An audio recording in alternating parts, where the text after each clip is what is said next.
Hello friends, welcome back to my channel. सर्दियां खूब अच्छी तरह से आ गई हैं और गोभी भी बहुत ताज़ा ताज़ा आ रही है बाज़ार में। तो चलिए क्यों ना आज हम गोभी के पराठे बनाएं। तो दो तरह के पराठे हम गोभी के बनाएंगे। तो चलिए शुरू करते हैं। इसके लिए हमें चाहिए हरा धनिया, हरी मिर्चें और गोभी और कुछ सूखे मसाले।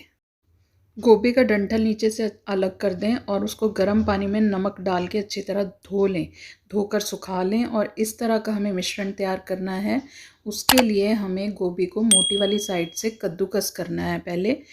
बहुत ही आसान तरीका बता रही हूँ मैं आपको, जिसमें आपको गोभी को तड़का नहीं लगाना, ना ही आपको गोभी को मसाले लगाकर निचोड़ना है और ना ही फटेंगे आपके पराठे। तो गोभी को हमने कद्दूकस कर लिया है। अब इसके बाद इसमें हम मसाले डालेंगे, जैसे कि अजवाइन आधा चम्मच, अमचूर पाउडर आधा चम्मच। आप चाहें तो चाट मसाला पाउडर भी डाल सकते हैं इसमें। 1 चम्मच मैंने धनिया पाउडर ऐड किया है और आधी चम्मच ही मैंने गरम मसाला ऐड किया है इसमें। और थोड़ी सी मैंने काली मिर्च डाली है। आप अपने स्वादानुसार काली मिर्च ऐड कर लीजिए।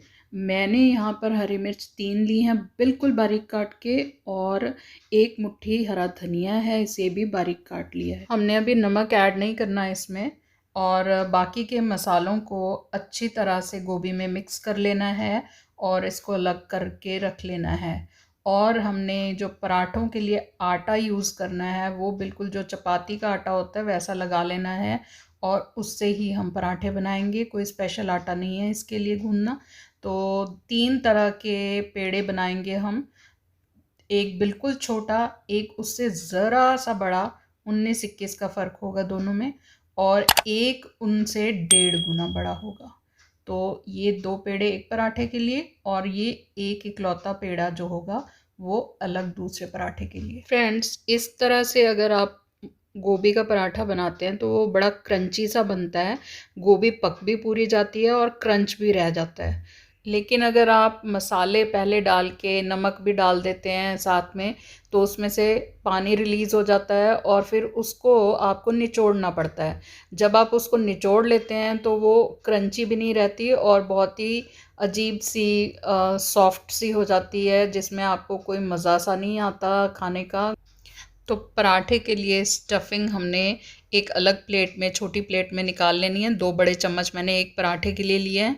और इधर मैं छोटा पेड़ा है जो, उसकी रोटी तैयार कर लेती हूँ पहले। फ्रेंड्स, मौसमी सब्जियां जो होती हैं उनका भरपूर यूज़ करना चाहिए। आजकल गोभी जो है भरपूर मात्रा में आ रही है और बिल्कुल फ्रेश होती है, तो पराठे भी बहुत ही ज़बरदस्त बनते हैं इसके। तो चलिए फिर हम रोटी बेल लेते हैं और साथ ही हम दूसरी रोटी भी बेल लेंगे। मैंने यहाँ सिलिकॉन शीट का यूज़ किया है।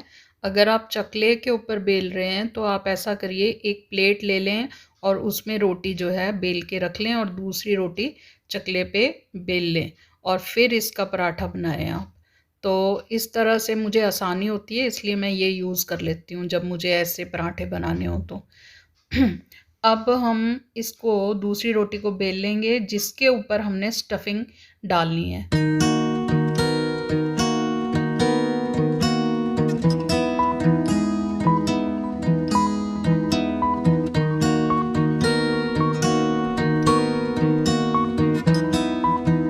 अब हमने दूसरी रोटी भी बेल ली।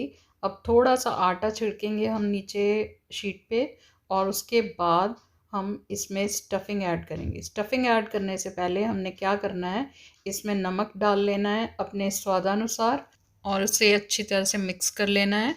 और थोड़ा सा, बिल्कुल थोड़ा सा सूखा आटा इस पे छिड़क लेना है और इसको भी इसमें मिला लेना है।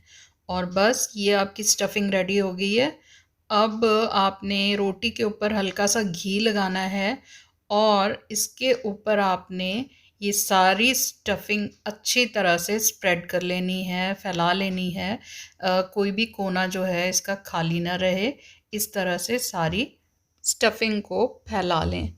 और अब क्या करेंगे, हम दूसरी रोटी को इसके ऊपर लगा लेंगे, अच्छी तरह चिपका लेंगे और इनके जो सिरे होंगे उनको अच्छी तरह से चिपका कर इसको मोटा पतला नहीं रहने देना हमने, इनको भी बेल लेना है।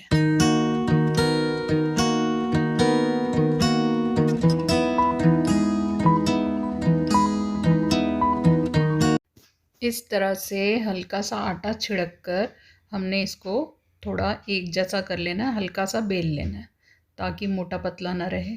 और उधर हमने गैस पर तवा गरम कर लिया है। हमने लोहे का तवा यूज़ किया है इसको बनाने के लिए। उसको हमने घी से ग्रीस कर लिया है और इसके बाद ताकि जो हमारा पराठा है एकदम से तवे पे चिपक ना जाए।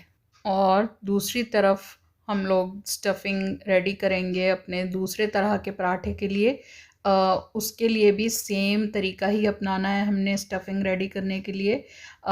होता क्या है कि आपको जब भी पराठे बनाने हों तो इस तरह से अगर बनाएंगे गोभी के पराठे तो मेरी गारंटी है कि कभी अगर वो फट जाएं, कभी भी नहीं फटेंगे और ना ही आपके पराठे ख़राब होंगे। जितनी मर्ज़ी स्टफिंग आप उसमें ऐड कर लीजिए, मतलब कहने का ये है कि ज़्यादा से ज़्यादा स्टफिंग भी ऐड करेंगे तो भी आपके पराठे नहीं फटने के। तो चलिए फिर हम आगे का प्रोसेस करते हैं शुरू। अब जो तीसरा पेड़ा था उसका लोइया बना के हम उसमें घी लगा लेंगे और इधर हम पहले वाले पराठे को भी चेक कर लेते हैं, इसको भी देख लेते हैं। ये भी एक तरफ से सिक गया है। इस पे हम घी लगाएंगे, देसी घी से बनाएंगे ये पराठे तो बहुत टेस्टी बनते हैं।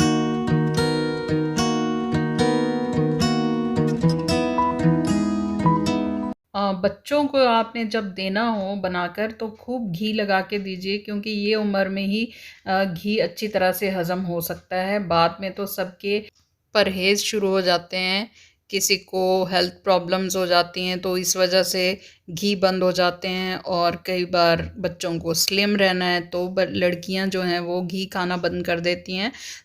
खेलने वाले बच्चों को बहुत अच्छी तरह से ये घी जो है हज़म हो जाता है। तो जैसे विटामिन डी तो आपको या तो नट्स में या सीड्स में या फिर घी में ही ज़्यादा मिलता है या ऑलिव्स वगैरह, तो वो तो अपने इंडिया में कॉमन नहीं है। तो घी तो बहुत ही कॉमन चीज़ है और नट्स तो वो ज़रूर बच्चों को दें। और इस तरह से आपका जो पराठा है सर्व करने के लिए तैयार हो गया।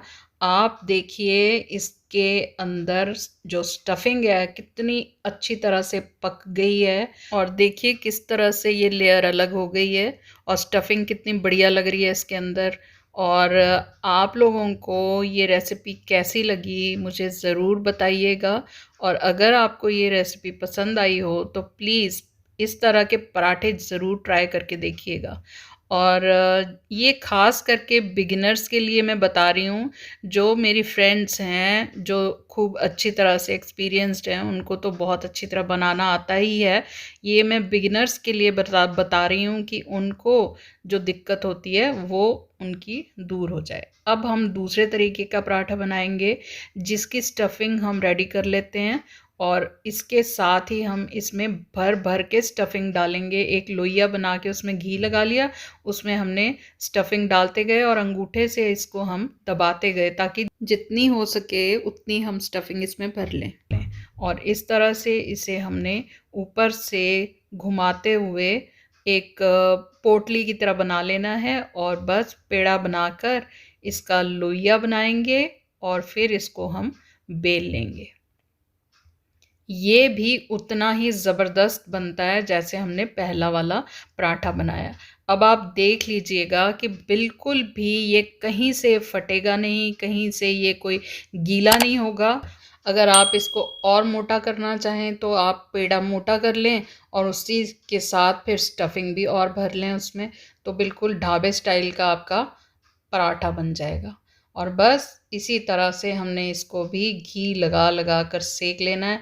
जितना ज़्यादा घी उतना ज़्यादा पराठा स्वाद, क्योंकि जितना तला जाएगा पराठा उतना ही स्वाद होगा। तो लेकिन हमने हेल्थ के हिसाब से अपने सोचना है कि हमें कितना घी लगाना है। तो बस इस तरह से आप बनाते जाइए, खाइए और खिलाइए अपनों को और अपने फ्रेंड्स को, अपने मेहमानों को। तो चलिए फिर, अगर आपको मेरे गोभी के पराठे अच्छे लगे हों, आपको ये रेसिपी पसंद आई हो तो मेरी वीडियो को लाइक ज़रूर किया कीजिए। और अगर नहीं भी पसंद आई तो भी मुझे बहुत अच्छा लगेगा अगर आप कमेंट करके बताएं कि आपको क्या पसंद नहीं आया या आप कैसी रेसिपीज़ देखना चाहते हैं।